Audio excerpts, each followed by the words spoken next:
So let's now talk about the next option of color adjustments, and that is known as curves. The shortcut is Ctrl plus M. So if you click for the curves, this is how the curves window looks like. Now to start with curves, let's start with a gradient first, and that's how we'll understand how curves works.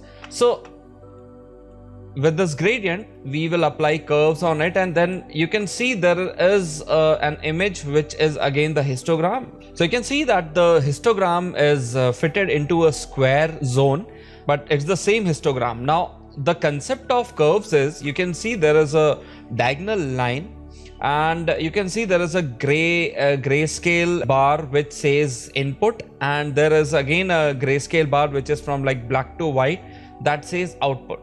So if you click anywhere on the canvas, you can see there is a circle which appears on this diagonal line, and as per the color value you can see them. So like as of now I am clicking over here, and you can see the input value seems to be 16 and output value seems to be 16. Similarly, when we drag it, this particular line gives us the proceeding value of the RGB things, and that's how you can look at the value. We have to understand how exactly curves works. Once you understand the working mechanism of curves, it becomes very easy for you to use it further. First, let's go for another layer which has a single color, and that color value is 109. That is, RGB has a value of 109. And now if we go to curves, and now you can see this is the line which we can see, and that is as per the histogram. And wherever you are clicking, it simply gives you, it actually tells you where exactly this point lies. So you can see the input is 109. That means the RGB value of this color is 109, and output is 109. That means like whatever you are seeing as an output is also 109, because there's no change in this particular color. Now if we click over here and we bring it upwards, so now you can see that the input says 109. 109 means whatever the color values were 109, now we have enhanced it and we have made it to look like 190 in terms of RGB value. If I click on OK, and if you are checking the RGB value, now you can see that has become 190 over here. So that's how it works. I'm going for an undo, and now I will be like filling it up with one more gray value, that is 84 on the other side. Okay, so after filling this with another gray value, now we have two values which you can see the representation of these colors in the histogram. So now I am taking it through the curves, and now you can see this is the first color, that is 84. This is the second color, which is 109. Now you can randomly click anywhere on this line. So if we are clicking over here, it says that this input value is 162, but as of now our canvas is not carrying any pixel with the value 162. But the way how curves works is that if you are dragging this particular graph on the upper side, gradually its nearby areas will also be getting affected. So as of now you can see that the input value of 154 will be converted to 216, but again our main concentration is on 84 and 109. So what we can do is we can click one point over here and one point here, but while clicking you cannot be sure that whenever you are clicking it is going to be the exact value. So what we want is the value 84 to be there. So we will select this point, we will change the value to 8 and 4, and similarly we will check this value, and this is automatically 109. So what we have to understand is like this 84 value that has been pushed up and has been converted to what say 126, and similarly the value 109, the input value, has been converted to 173. So we have 84 and 109 as the original input value, and 126 and 173 as the output. So if we click on OK, and then if we see this is 126 and this is 173, so that comes as the output. Now the advantage of having a curves is, if we have another block over here which has even a different color, let's say that color is 25, we go for Ctrl D, and that's the third line which we have. Again we are going to curves, and now if we are clicking and dragging it up, you can see this value is also getting affected. So earlier this value was 25 and now it has become 52. This value was 126 and this has become 214, and this value which was 173, this has become 244. But what I want is that this color should not get affected. Okay, so that value is 25. I do not want this value to be affected. So whatever point I have clicked over here, I can click, drag and just bring it out so that this point is gone. I can fix a point over here, one point over here and another point over here. So we can add some more points on this line, and now what happens is when we are like making some changes, this value is getting affected. You can see that 126 is becoming 171 something. The value 173, that is becoming 233. But this value which was 25, that has gone to 27, because whenever we push any particular graph, you can see the rest of the values will also get affected. So we can add more points to this. You can just see this. So this value, let's change it to 25. And again, we do not want this to come as an output. So again, we are changing it to 25 manually. So now you can see this 126 is converted to 174. 173 is getting converted to 234, but 25 remains the same. So that's how you can restrict the color values from changing by using a curves. Now again, this value which is 173, we do not want this to change. So this 173, I'm changing this value to 173. Now you can see that this value is changing from 126 to 173. But over here, the original value 173, this is not even changing. And this color value is not even changing. So if I enable and disable the preview, you can see only a certain part of this particular color value, which was 126, has been changed. And that's how it has not affected the rest of the color. Talking about the nearby color, yes, you cannot expect only a single color value to change, but it will gradually affect the nearby color values as well. But the advantage of using a curves is that you can simply choose what colors or what range of pixels you want to affect and what you do not want to touch. Let's go to the gradient now, and now let's understand how it actually works. So now we are going to the curves, and you can click and just drag it to see where exactly this particular color is mapped as per the histogram, or you can say the input and output as well.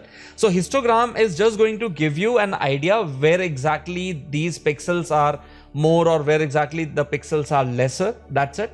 But you just have to concentrate on the input and the output value.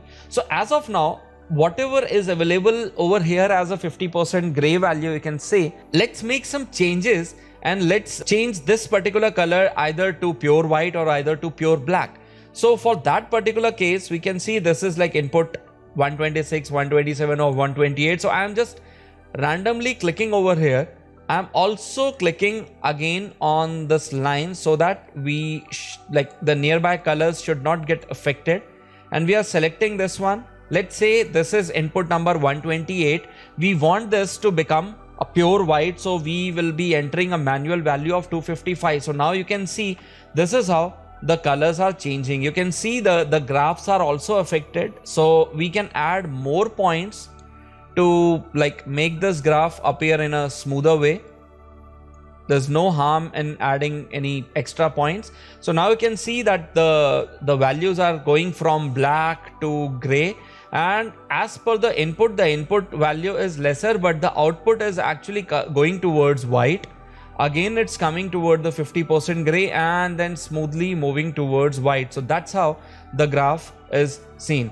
Again, if you have selected this point and if you drag it downwards, so this value, the 50% gray, whatever it was selected, this will be converted to black. So now you can see it goes from black to middle gray. The middle gray output is now going towards pure black, and the pure black is again coming towards the gray, and the gray is again going towards white. So this is how you can restrict the color values from getting affected. You can like make this value to go towards white. You can make this particular color value to again go towards black. So that's how you can make changes to your values. Let's now move to the advanced level where we would be checking it on some digital images to see how the curves can be used for a certain requirement of color correction. So with this image where we can see there is a horizon line, there is an open sky, and there is a cluster of homes. That's what we can see in the picture. So now if we drag the cursor randomly, it shows where exactly these pixels lie. So some of them are like on the darker side. You can see if I bring the cursor over here, it goes towards the whiter value because of the brightness.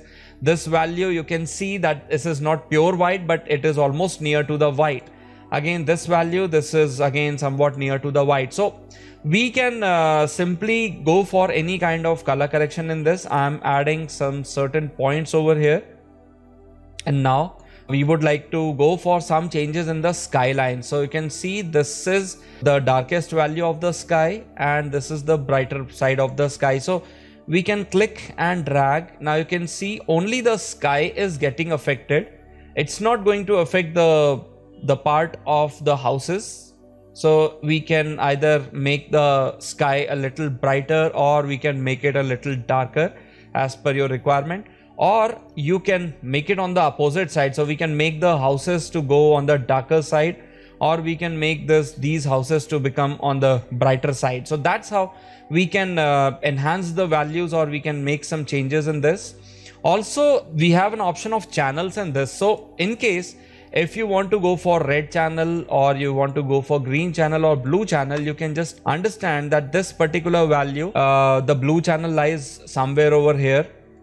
For the green channel, the green lies somewhere over here. And for the red channel, the red lies somewhere on the higher side.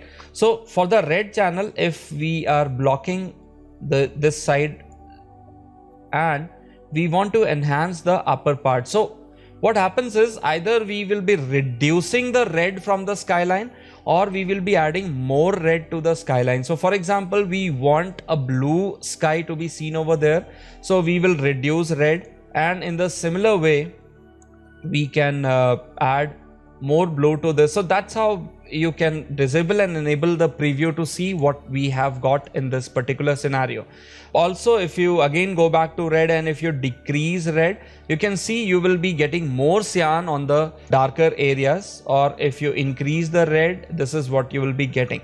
So as of now, I'm not going to do anything on the red channel. Let's go for green channel and let's see what happens if we are reducing green on the darker side. We are getting more magenta. If you are increasing green, this is what we are getting. So you can add green along with, like, let's say blue as well, to get a cool color on this side and a warmer tone, let's say, on the skyline. So we can get this type of result. So you just need to think about how and what type of output do you really want, and that's how you can make some changes. So I'm disabling and enabling the preview to see that we are getting a cooler tone, or you can see the blue color appearance on the house or on these structures, or you can see you're getting red color effect in the sky part. So this is the basic working mechanism of curves. Let's quickly see how curves works on this image as well. Now, if we are using curves, you can see that these values are on the darker side, these are little bit on the middle side, and this is on the higher side. So if we are clicking 1 point in the middle, 1 point over here and 1 over here, so we are dragging this down, so this value becomes darker, or you can say on the brighter side, without affecting the sky area. And what if we want the sky to be converted to some other color? So let's go to, let's say, blue, and in the blue you can see this is the point which I want to be changed. So we are reducing blue. If we are bringing it down, that blue will automatically come down to its negative value, which is on the opposite side, and it will convert to yellow. So you can just bring it down so that the sky becomes a little bit yellow, and we can add more points so that the rest of the areas should not get affected. If we want to add some more colors apart from blue in this, so you can add red along with it as per your choice.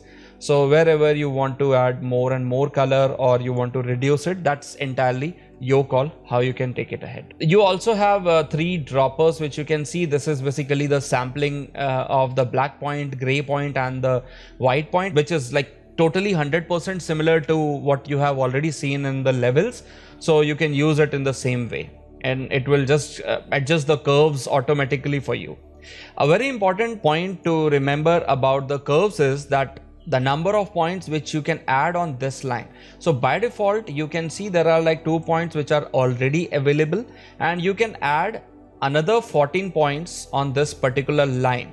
So the reason for having this is like 14 plus 2, that becomes 16, and if you go for like 16 inputs and then 16 outputs, so 16 into 16, that becomes 256. That's the maximum value of your color. So that's the maximum range of any color which you have. So that's the reason how you can add a maximum of 14 points along with the 2 already present points on the curves.